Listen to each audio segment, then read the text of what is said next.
Police target में आप सभी का स्वागत है।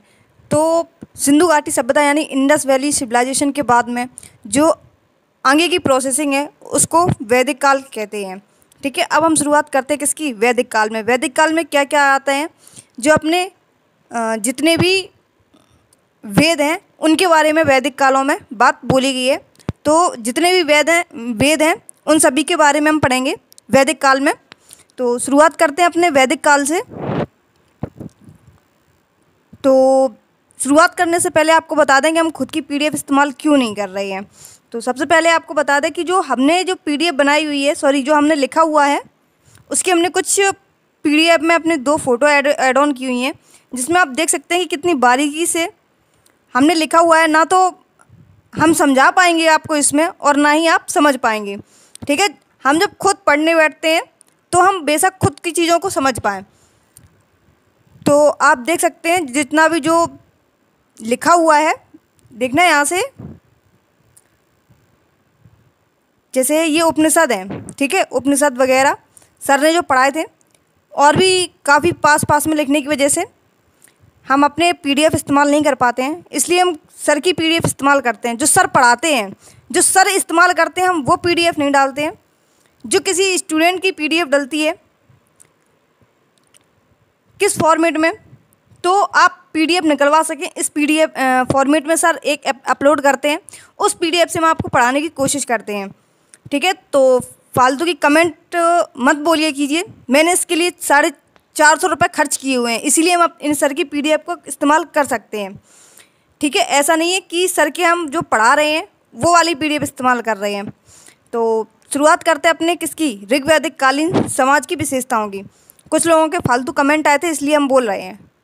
ठीक है, तो 640 रुपये हमने पे किए हैं, इसलिए ही किए हैं कि हम इस पीडीएफ का इस्तेमाल कर सकें। ठीक है, पे किया है मैंने। अगर आपको भी पे करना है तो आप भी कर सकते हैं, और कैसे भी इस्तेमाल कीजिए, मेरी तरफ से कोई ऑब्जेक्शन नहीं है आपके लिए। तो जो ऋग्वैदिक कालीन समाज है, इसको हम कैसी सभ्यता के रूप में जानते हैं? तो ये जो ग्रामीण सभ्यता है, रूरल सिविलाइजेशन है, इसके बारे में जो सभ्यता है ऋग्वैदिक कालीन, ये ग्रामीण सभ्यता से प्रेरित है। अगर समाज की बात करें तो अभी हम लोगों ने पढ़ा था कि जो इंडस वैली सिविलाइजेशन है, इसमें मात्र सत्तात्मक थी, माता की बात को सर्वप्रथम माना जाता था। लेकिन ऋग्वैदिक काल में क्या हुआ? समाज जो है वो पितृसत्तात्मक हो गया। पितृसत्तात्मक का मतलब हमने आपको बताया था, फिर से एक बार बता दें कि पुरुष को ज़्यादा महत्व देने लगे, पुरुष ही सर्वश्रेष्ठ मानने लगे। घर में अगर कोई भी फैसला लेना होता है तो पुरुष ही लेते हैं। लेकिन सिंधु घाटी सभ्यता में क्या होता था? माता को सर्वप्रिय माना जाता था वहाँ पे। ठीक है, ऋग्वैदिक काल की भाषा क्या है? तो ऋग्वैदिक काल की जो भाषा है वो संस्कृत मानी जाती है। इसमें प्रमुख देवता जो इंद्र हैं,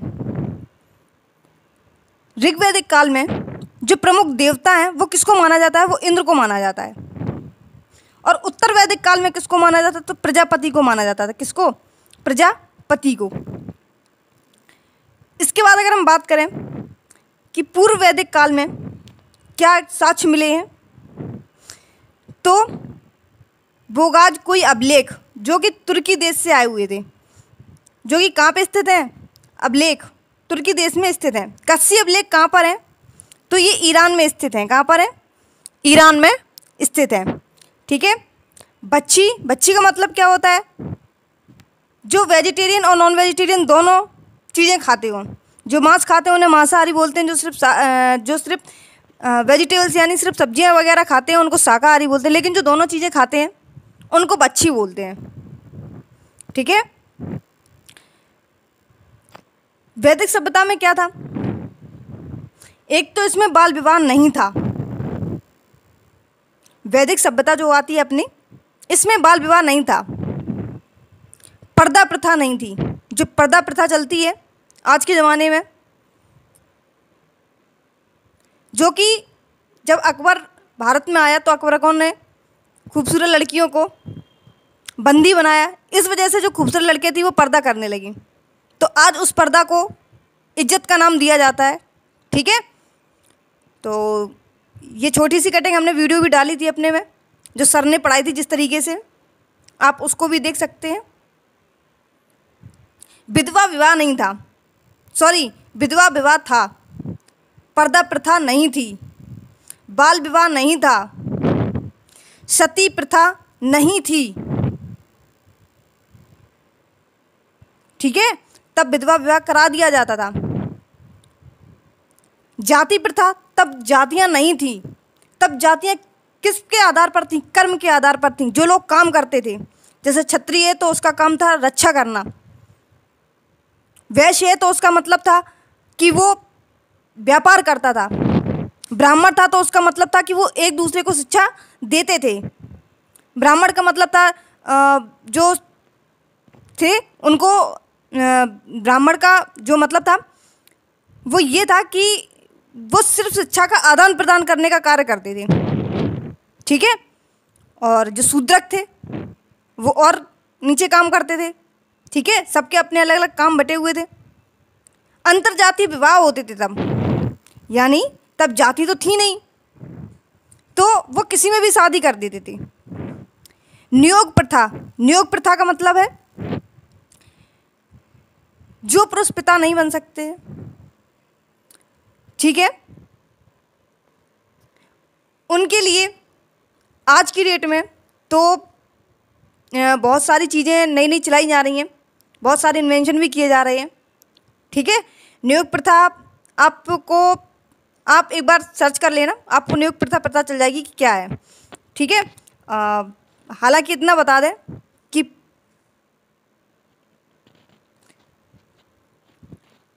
अविवाहित रह सकती थी तब की जो स्त्रियां थीं, जैसे आज रतन टाटा जी हैं, ठीक है,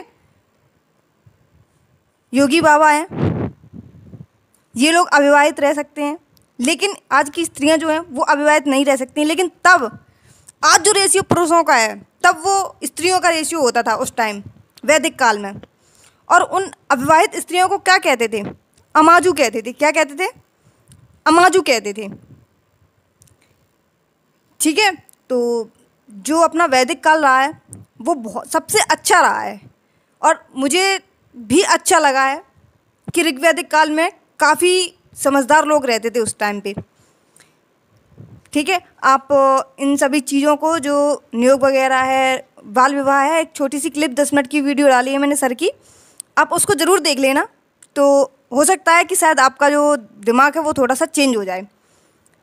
ठीक है, हम उस तरीके से तो नहीं समझा सकते जिस तरीके से सर ने समझाया है, लेकिन हाँ, आपके समझ में बहुत कुछ आएगा उस टाइम। अब ऋग्वैदिक काल में किन किन चीज़ों को कितनी बार लिखा गया है? तो जो आर्य शब्द है, आर्य शब्द को 33 बार लिखा गया है ऋग्वेद में। किसमें? ऋग्वेद में। वेद कितने प्रकार के होते हैं अपने? 4 प्रकार के होते हैं। पहला ऋग्वेद, दूसरा सामवेद, तीसरा अथर्ववेद, और चौथा कौन सा है? चौथा है ऋग्वेद, सामवेद, अथर्ववेद और यजुर्वेद। ठीक है, ये 4 हैं। कौन कौन से? ऋग, साम, यजुर और अथर्ववेद। ये 4 वेद हैं, और 4 में हम सबसे पहले ऋग्वेद को पढ़ रहे हैं। ऋग्वेद सबसे बड़ा है।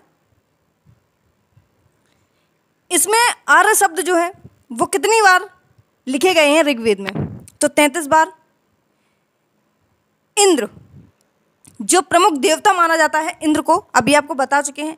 इनका वर्णन कितनी बार माना जाता है? तो 250 बार माना जाता है। कितना? और सर्वाधिक जो शब्दों का प्रयोग है वो इंद्र देवता का ही किया गया है, जिनको पुरंदर भी कहा जाता था। इंद्र देवता को क्या कहा जाता था उस टाइम? पुरंदर कहा जाता था। ठीक है, पुरंदर कहा जाता था। अग्नि की बात करें तो इसको 200 बार लिखा गया है, विष्णु को 100 बार लिखा गया है, और शिव को 3 बार लिखा गया है। शिव को इम्पोर्टेंट है, याद रखेंगे। और प्रमुख जो देवता थे वो इंद्र को माना जाता है, सर्वाधिक इंद्र को ही लिखा गया है। इसके बाद अगर हम बात करें सिंधु नदी का, तो सर्वाधिक जो जिक्र किस नदी का आता है? तो सबसे ज़्यादा जो जिक्र है वो सिंधु नदी का जिक्र आता है ऋग्वेद में। किसमें? ऋग्वेद में सर्वाधिक जो नदी की बात की जाए, वैसे अगर बात की जाए तो इंद्र देवता है, अगर किसी नदी की बात की जाए तो सिंधु नदी है, जिसको हिरण्य भी कहा जाता था, जिसका जो शब्द है वो 55 बार लिखा गया है ऋग्वेद में।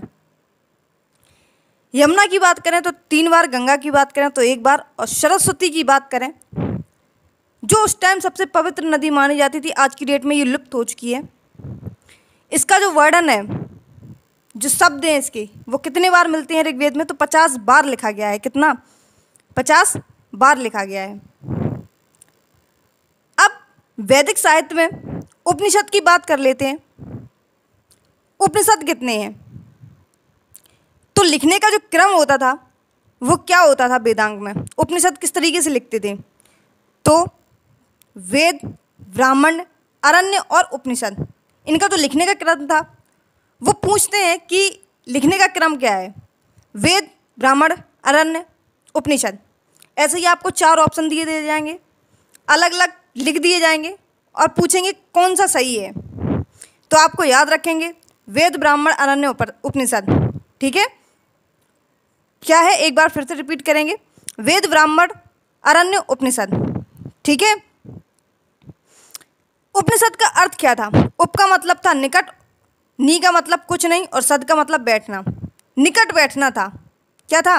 निकट बैठना। उपनिषद की बात करें तो इनकी जो संख्या है वो कितनी है? 108 है। कितनी है? 108 है,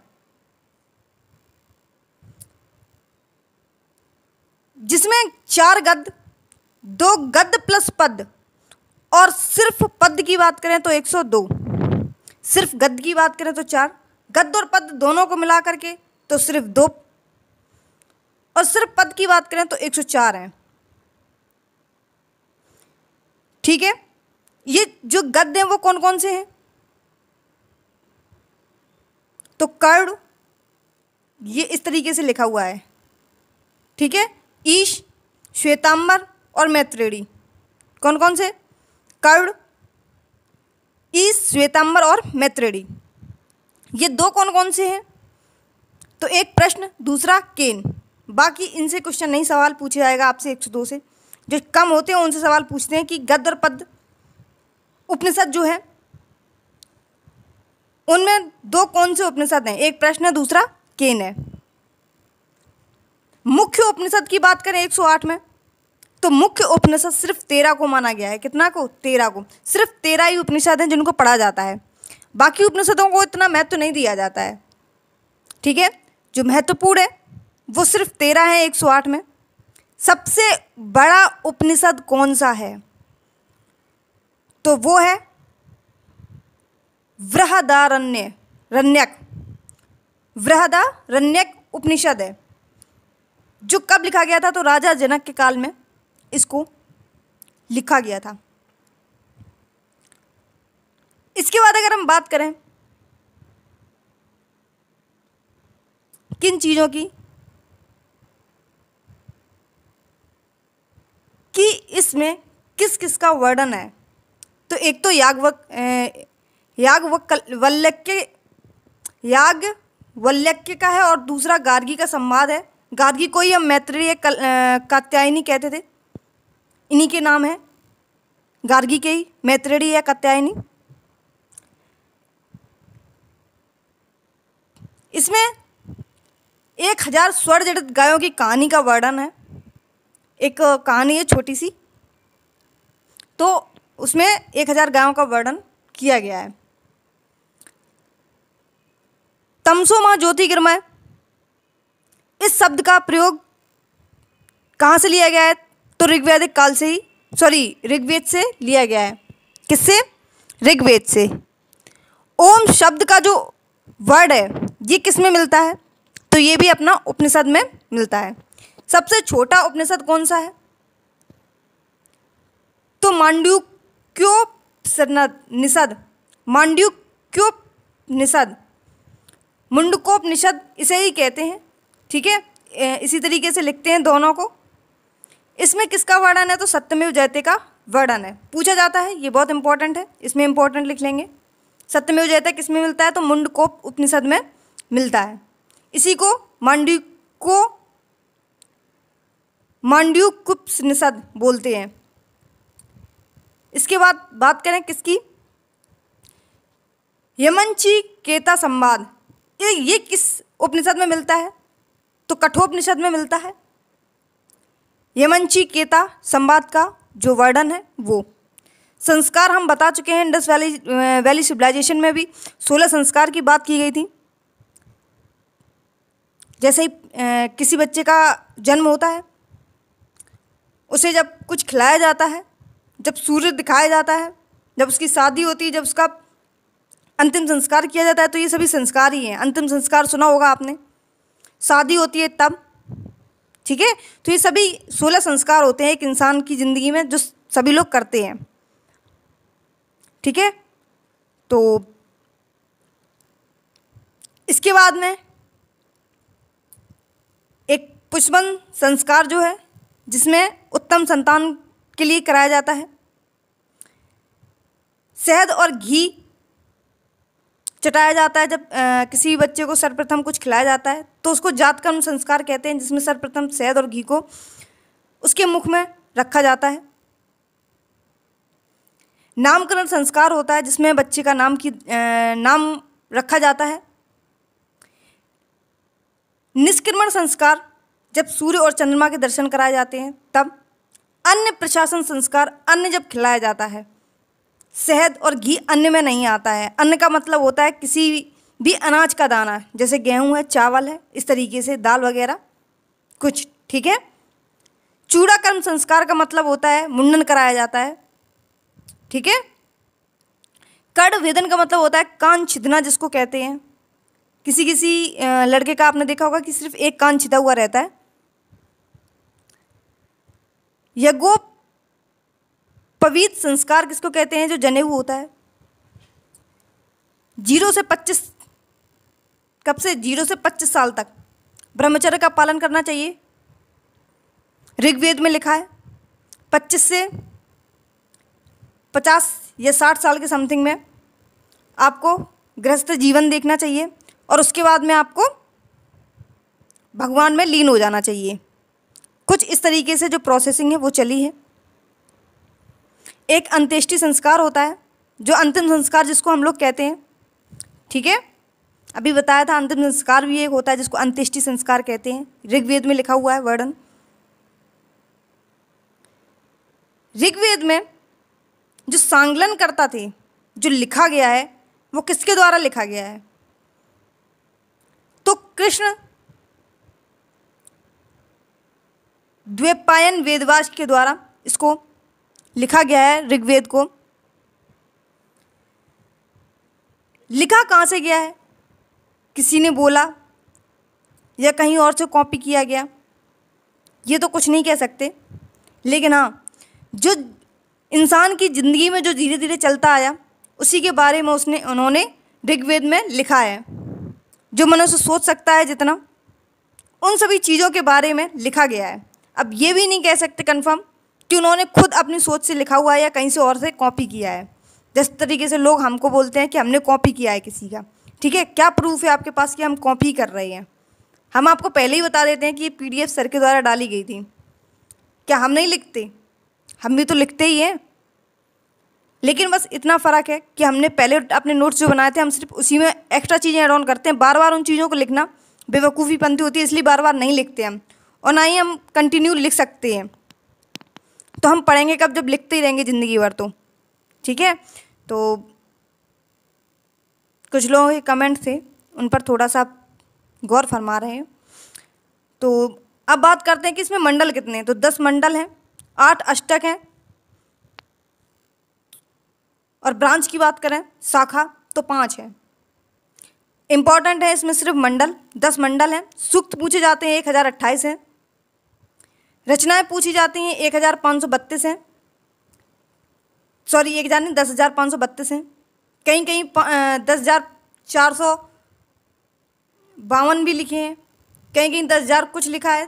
तो आपको ऐसे ऑप्शंस दिए जाएंगे जो 10,000 से या तो कम हो या बहुत ज़्यादा हो। कभी भी आपको 10,000 के बिल्कुल छोटे मोटे आसपास में नहीं दिए जाएंगे, क्योंकि अलग अलग पुस्तकों में इनमें अलग अलग वर्ड चीज़ें हैं। इसके बाद अगर बात करें साकल्य, जो 1028 सूक्त हैं उनको दो भागों में बांटा गया है। एक तो साकल और दूसरा बाल खिल्ले में। साकल्य में 117 है और बाल खिल्ले में 11 है सूक्त। ठीक है, इंपॉर्टेंट कौन कौन से हैं? सूक्त, साकल्य, बाल खिल्ले। मंडल की बात करें, रचनाएं 10,532। अब आते हैं बात किसकी? ऋग्वेदिक काल में और किन किन चीज़ों का वर्णन है। तो आपको जैसे बता चुके हैं हम अभी कि कृष्ण द्वैपायन वेदव्यास जी के द्वारा जो ऋग्वेद की जो संकलन करता है, ठीक है, संकलन ही करता कह सकते हैं उनको। वेदों की संख्या बता चुके हम आपको 4 है, ऋग्वेद, यजुर्वेद, सामवेद, अथर्ववेद। सबसे पुराना जो है ऋग्वेद है, सभी को पता है। संगीत से संबंधित सामवेद है। अथर्ववेद में जादू टोना का जो वर्णन है वो किया गया है और अथर्ववेद ही सबसे नया है। मंडल की भी बात कर चुके हैं। 10 मंडल हैं, 8 अष्टक हैं, 5 शाखा हैं, सूक्त 1028 हैं, रचनाएं 1532 हैं। इसके बाद अगर हम बात करें सूक्त की भी बात कर चुके हैं। साकल्य और बाल खिल्ले 1017 साकल हैं और 11 जो हैं वो बाल खिल्ले हैं सूक्त। शब्द बात करें, ऋग्वेदिक काल में शब्द कितने हैं? मोस्ट इंपॉर्टेंट क्वेश्चन है दिल्ली पुलिस को देखते हुए। तो 1.5 लाख के समथिंग है, 1,50,000 वर्ड जो हैं, शब्द जो हैं वो ऋग्वेदिक काल में, सॉरी ऋग्वेद में है, ऋग्वेद में है। पढ़ने वाले को क्या कहा जाता था? तो पढ़ने वाले को होत्र कहा जाता था। क्या? होत्र या होता। ये भी मोस्ट इंपॉर्टेंट है। पढ़ने वाले को क्या कहा जाता था? अब एसएससी कुछ नहीं पूछती एग्जाम्स में, ज़्यादातर आजकल बहुत ही कम क्वेश्चन देखने को मिलते हैं वेद से, लेकिन दिल्ली पुलिस में क्वेश्चन अगर पूछा जाएगा तो आपसे जो मोस्ट इंपॉर्टेंट क्वेश्चन बता रहे हैं उन्हीं में से पूछा जाएगा कि पढ़ने वाले को क्या कहते हैं, मंडल कितने हैं, सूक्त कितने हैं, शाखाएं कितनी हैं, साकल्य में कितने सूक्त हैं। ठीक है, इस तरीके से क्वेश्चन पूछा जाएगा। अब यहाँ से मोस्ट इंपॉर्टेंट डाल लेना कि कौन से मंडल में क्या वर्णित है, बहुत पूछा जाता है। तो गायत्री मंत्र जो है अपना, गायत्री, त्रि का मतलब 3, तो कौन से मंडल में है? तीसरे मंडल में, जो सूर्य के लिए समर्पित है। किसके लिए? सूर्य के लिए। गायत्री, त्रि, तीसरा मंडल। गायत्री मंत्र किसके द्वारा लिखा गया था? तो ऋषि विश्वामित्र द्वारा लिखा गया था। चौथे मंडल की बात करें, चौथे मंडल में क्या वर्णित है? तो कृषि वर्णित है, खेती करना। इसी में ये पता चलता है हमको कि पृथुवेन्य एक पुरुष थे जो पृथुवेन्य, इन्होंने सर्वप्रथम भारत में कृषि की और इन्हें ही कृषि इंजीनियर भी कहा जाता है। अगर क्वेश्चन आपसे आए तो कि कृषि इंजीनियर किसको कहते हैं, तो पृथुवेन्यु को कहते हैं। किसको कहते हैं? पृथुवेन्यु को कहते हैं। ठीक है, तो अगला देखते हैं 7वें मंडल में क्या है। तो दशराज्य युद्ध का जो वर्णन है, जो राजा शूद्रक विजय हुए थे और ऋषि वशिष्ठ के बीच में जो हुआ था, जिसमें राजा शूद्रक जो है वो विजय हो गए थे, इनका वर्णन किस मंडल में मिलता है? तो 7वें मंडल में इसका जो वर्णन है वो मिलता है, दशराज राज्य युद्ध का वर्णन। ये भी मोस्ट इंपॉर्टेंट क्वेश्चन है, आपसे पूछा जा चुका है, पहले भी पूछा जा चुका है और फिर से पूछने की संभावना है। 8वें मंडल में क्या है? ये सभी क्वेश्चन एक ही शिफ्ट में नहीं पूछे जाएंगे, ये भी ध्यान रखना। हो सकता है किसी शिफ्ट में पूछा जाए, किसी शिफ्ट में ना पूछा जाए। ठीक है, तो मोस्ट इंपॉर्टेंट का मतलब होता है कि आने की संभावना होती है। 8वें मंडल में क्या है? इसमें हस्तलिखित रचनाओं का वर्णन मिलता है। हस्तलिखित का मतलब है जो हाथ से लिखी गई रचनाएं हैं। आज के ज़माने में तो बहुत कम ही चीज़ों का लोग जो है, पहले जैसे आपने देखी हो 16-16 हर एक पंक्ति में वर्ड होते थे। ठीक है, हर एक पंक्ति में 16-16 वर्ड होते थे और उनका सही अर्थ भी निकलता था, लेकिन आज की डेट में ऐसा नहीं है। तो हस्तलिखित रचनाएं जो थी जिन्हें खिल्ल कहा जाता था। क्या कहा जाता? खिल्ल कहा जाता था। तो 8वें मंडल में ये है। 9वें मंडल में क्या है? तो सोम देवता जो है, सोम देवता के बारे में जो वर्णन है वो 9वें मंडल में मिलता है। प्रत्येक मंडल का जो मंत्र है वो अग्नि देवता के नाम से ही शुरू होता है। तो जब भी घर में प्रवेश होता है तो हवन कराया जाता है। आपने देखा हो जब भी कोई शुभ कार्य होता है तो सर्वप्रथम लोग हवन कराते हैं। ठीक है, तो ये जो हवन कराने की एक प्रक्रिया है ये कहाँ से ली गई? ये ऋग्वेद से ही उठाई गई है लोगों के द्वारा। तो अग्नि देवता के नाम से किसी भी मंत्र को शुरू किया जाता है।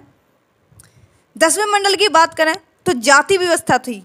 जाति व्यवस्था हम आपको बता चुके हैं, कर्म के आधार पर थी, ना कि जन्म के आधार पर। कर्म के आधार पर आपको बताया कि ब्राह्मण जो थे वो शिक्षा का आदान प्रदान करते थे, क्षत्रिय जो थे वो लोग रक्षा करते थे, वैसे जो थे वो व्यापार करने में माहिर थे। जो व्यापार करने में माहिर हो उसी को वैश्य बोला जाता था। ऐसा नहीं कि अगर रक्षा कर रहा है तो उसको, अगर किसी वैश्य का पुत्र रक्षा कर रहा है तो उसको वैश्य बोला जाएगा, नहीं, उसको फिर क्षत्रिय बोला जाएगा। कर्म के आधार पर बांटा गया था लोगों को। जो जाति व्यवस्था थी, शूद्र थे जो काम करते थे। ठीक है, काम का मतलब है जो लोग कारीगर थे उनको। इन सभी जो जातियों का जो वर्णन है, जाति व्यवस्था है, इसका वर्णन किस में मिलता है? तो धर्म सूत्र में मिलता है। किस में मिलता है? धर्म सूत्र में मिलता है। प्रथम बार वर्ड का उल्लेख किस में मिला था? जो वर्ड है इसका उल्लेख किस में मिला था? तो पुरुष सूक्त में मिलता है। किसमें? पुरुष सूक्त में मिलता है। इसके बाद अगर हम बात करें पुरुर्वा और उर्वशी के संवाद का जो वर्णन है वो किसमें मिलता है? तो ऋग्वेद में मिलता है। किसमें मिलता है? ऋग्वेद में मिलता है। पुरुर्वा और किसका? उर्वशी का संवाद जो है वो। ऋग्वेद का उपवेद किसको कहते हैं? तो आयुर्वेद को कहते हैं ऋग्वेद का उपवेद। उपवेद पूछा जाता है, लेकिन शूद्रक के अनुसार आयुर्वेद अथर्ववेद का उपवेद माना गया। अगर क्वेश्चन पूछ दें कि सुश्रुत के अनुसार अथर्ववेद का उपवेद बताइए, तो वो क्या माना जाएगा? आयुर्वेद माना जाएगा। क्या माना जाएगा? आयुर्वेद माना जाएगा। ऋग्वेद की जो रचना है वो पूर्व वैदिक काल में हुई। आपसे पूछ सकते हैं कि ऋग्वेद की रचना कब हुई, तो आपको पूर्व वैदिक काल दे देंगे, उत्तर वैदिक काल दे देंगे। तो आपको क्या टिक करना है? पूर्व वैदिक काल में हुई। इसमें क्या क्या खोजा गया? इसमें लोहा की भी खोज हुई और तम्बाकू की भी खोज हुई, लेकिन तम्बाकू का ज्ञान नहीं था कि यह हानिकारक है शरीर के लिए या नहीं है। ठीक है, ऋग्वेद में पिता शब्द का जो वर्णन है वो कितनी बार मिलता है? तो 335 बार मिलता है। गंगा शब्द का 1 बार, कृषि का 33 बार, आर्य का 36 बार और विदत का कितना? 122 बार। नॉट इम्पॉर्टेंट, एक बार पढ़ लेना बस। अब उत्तर वैदिक काल में 3 वेदों का वर्णन मिलता है बस। वो कौन कौन से 3 वर्ड हैं? पूछा जाता है आपसे क्वेश्चन में कि उत्तर वैदिक काल में किस वेद की रचना नहीं की गई? तो ऋग्वेदिक काल की भी रचना हुई इसमें, सामवेद की भी हुई और यजुर्वेद की भी हुई। एक बचा जो अथर्ववेद था, जो सबसे बाद में बनाया गया, अथर्ववेद।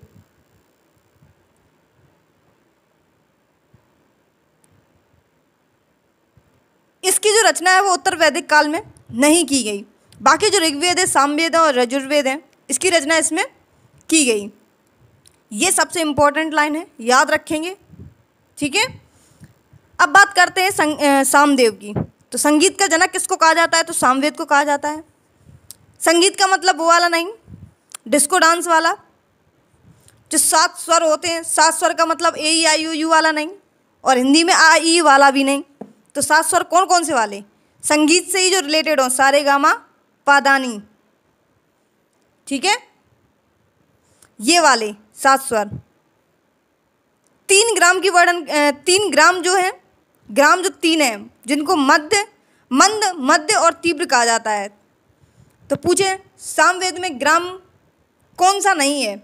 आपको ये 3 दे देंगे, एक एक्स्ट्रा और अपने तरफ से बना के कुछ भी नाम दे देंगे। मंद, मध्य, तीव्र, आपको ये तीनों याद रखने हैं। मूर्छनाएं पूछे कितनी है तो कितनी मानी जाएंगी? 21। और तान पूछे जाएं, तान गाने में ही तो होते हैं और मूर्छनाएं भी गाने में ही होती हैं, तो मूर्छनाएं 21 और तान 49। स्वरों का पहला प्रयोग सामवेद में हुआ। किसमें हुआ? सामवेद में। ऋग्वेद के पढ़ने वाले को होत्र कहा जाता था या होता कहा जाता था, लेकिन सामवेद के पढ़ने वाले को उद्गात्र कहा जाता है या उद्गाता कहा जाता है।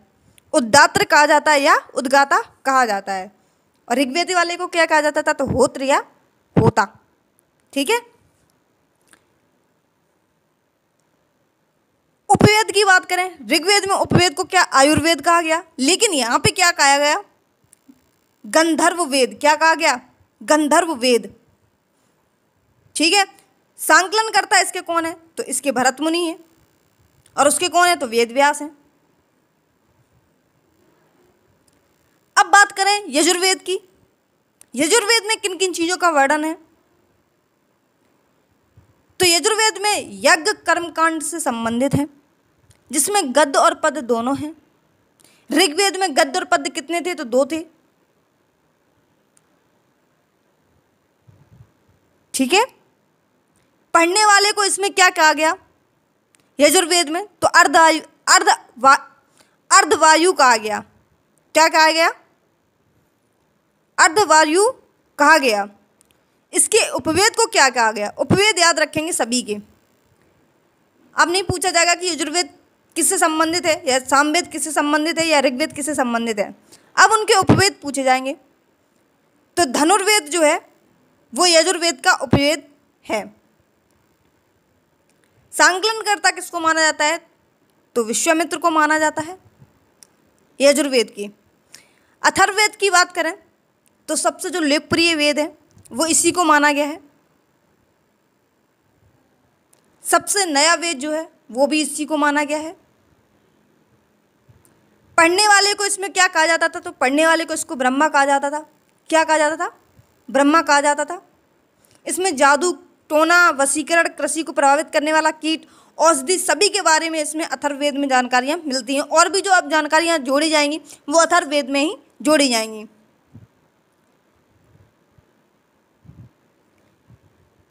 इसमें कन्या जन्म पर निंदा, सबसे इम्पोर्टेंट बात, कन्या जन्म पर निंदा किस वेद में की गई है? तो अथर्ववेद में की गई है। किस में की गई है? तो अथर्ववेद में की गई है। उपवेद क्या है इसका? तो शिल्प वेद इसका जो उपवेद है वो है। संकलनकर्ता कौन है? तो इसके भी विश्वामित्र हैं, अथर्ववेद के भी और यजुर्वेद के भी। ठीक है, दोनों के विश्वामित्र हैं। अब ब्राह्मण ग्रंथ की बात कर लेते हैं। वेदों को सरल बनाने के लिए ब्राह्मण ग्रंथ की रचना की गई। ब्राह्मण ग्रंथ को वेदों की टीका भी कहा जाता है। वेदों की टीका अगर पूछा जाए किसको कहा जाता है?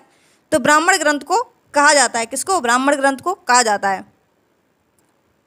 ये 5वां ग्रंथ है, लेकिन इसको माना नहीं गया अभी तक। जब ये माना जाएगा तब देखा जाएगा इसके बारे में। लेकिन थोड़ी सी जानकारी इसके बारे में इकट्ठी कर लेते हैं। वेदों की टीका है, ब्राह्मण ग्रंथ को कहा गया। इस वेद की रचना क्यों की गई? तो सरल को भाषा में रूपांतरण करने के लिए ब्राह्मण ग्रंथ का उपयोग किया गया।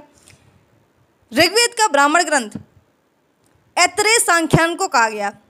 किसको? ऋग्वेद का ब्राह्मण ग्रंथ किसको कहा जाता है? तो ऐतरेय सांख्यान को कहा जाता है। इसके बाद अगर हम बात करें तो और इसमें कुछ इंपॉर्टेंट नहीं है। हाँ, ये षड्वेश है। कौन से? ये षड्वेश जो है ये किससे संबंधित है? तो ये सामवेद से है। ऐतरेय किससे संबंधित है? तो ये ऋग्वेद से संबंधित है। पंचविंशति किससे संबंधित है? जिसको पौण कहा जाता है, सामवेद से संबंधित है। ठीक है, इसके बाद जो तैत्रेय है उसमें ऐतरेय है, इसमें तैत्रेय है, ये ध्यान रखेंगे। ऐतरेय जब एडी वाला आए तो सामवेद लगाना, और तैतरेय आए तो यजुर्वेद लगाना, जिसको कृष्ण शाखा कहा जाता है और शुक्ल शाखा कहा जाता है। यजुर्वेद को दो शाखा में बांटा गया, पहला कृष्ण शाखा और दूसरा शुक्ल शाखा में। तो कृष्ण शाखा का है तैतरेय और शुक्ल शाखा का कौन सा है, तो शतपथ है। कौन सा है, शतपथ। अथर्ववेद की बात करें तो अथर्ववेद में कोई इंपॉर्टेंट नहीं है, गोपद ब्राह्मण ग्रंथ इसको कहा जाता है, जिसको प्रहलाद शाखा में बांटा गया है। सिर्फ एक ही बार वो है जिसको बांटा गया है। अब वेदांग की बात कर लेते हैं। तो वेदांग अपने कितने हैं, 6। कौन कौन से 6 हैं,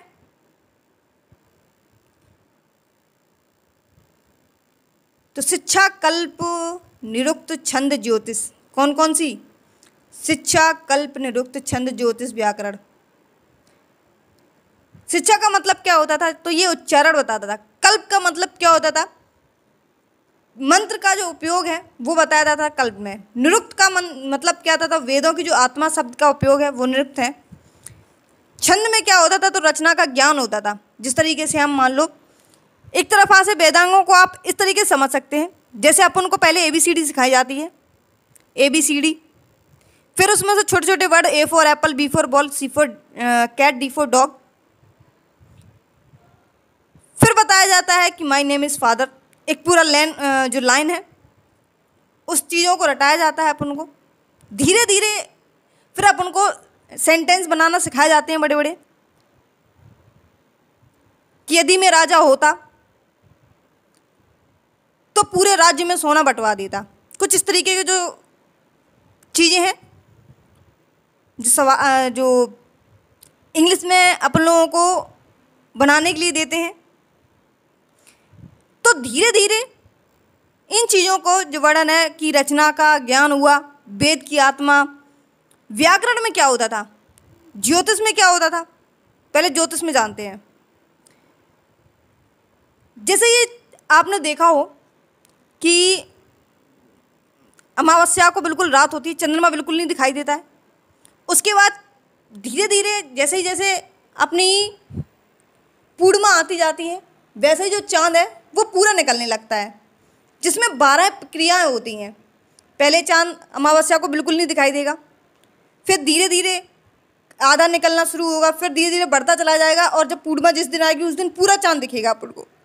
तो इस तरीके से 12 क्रियाएं होती हैं, और 12 ही राशियां जो होती हैं हर एक। तो जो राशियां हैं वो बटी हुई होती हैं, इसी के अनुसार बटी हुई होती हैं, ज्योतिष के अनुसार। उम्मीद करते हैं आपको ज्योतिष समझ में आ गया होगा। ठीक है। व्याकरण क्या है, तो व्याकरण को जानने वालों को तो वैयाकरण कहते हैं। क्या कहते हैं, वैयाकरण कहते हैं। वैयाकरण में प्रथम वैयाकरण किसको कहा जाता है, तो पाणिनि को कहा जाता है। किसको, पाणिनि को कहा जाता है। पाणिनि की कौन सी फेमस पुस्तक है, तो अष्टाध्यायी है। कौन सी है, अष्टाध्यायी है। ठीक है। अभी तक तो वैदिक काल में सिर्फ इतना ही है। ठीक है। वैदिक काल वैसे जहाँ तक कि ख़त्म ही है, थोड़ा बहुत अगर बचा होगा कुछ एक्स्ट्रा तो हम अपने नेक्स्ट वीडियो में वो बता देंगे। उम्मीद करते हैं आपको वीडियो पसंद आई होगी। अगर पसंद आई हो तो शेयर ज़रूर कर देना अपने दोस्तों तक। आप लाइक करें ना करें, कमेंट करें ना करें, मुझे कोई मतलब नहीं है। आप एक बार शेयर ज़रूर कर देना। जो लोग दिल्ली पुलिस की तैयारी कर रहे हो और जिन लोगों को PDF की ज़रूरत हो, और ये पेड PDF है, इसके लिए हमने पे किया है।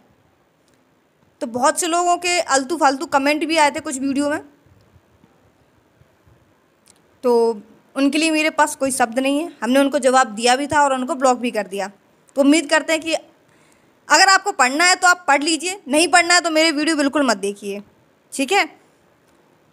जिसको पढ़ना होगा वो पढ़ लेगा, जिसको नहीं पढ़ना होगा वो नहीं पढ़ेगा। ज़्यादा कुछ नहीं कहना, समय बताएगा सब कुछ। ठीक है। तो मिलते हैं अपने नेक्स्ट वीडियो में, तब तक के लिए जय हिंद।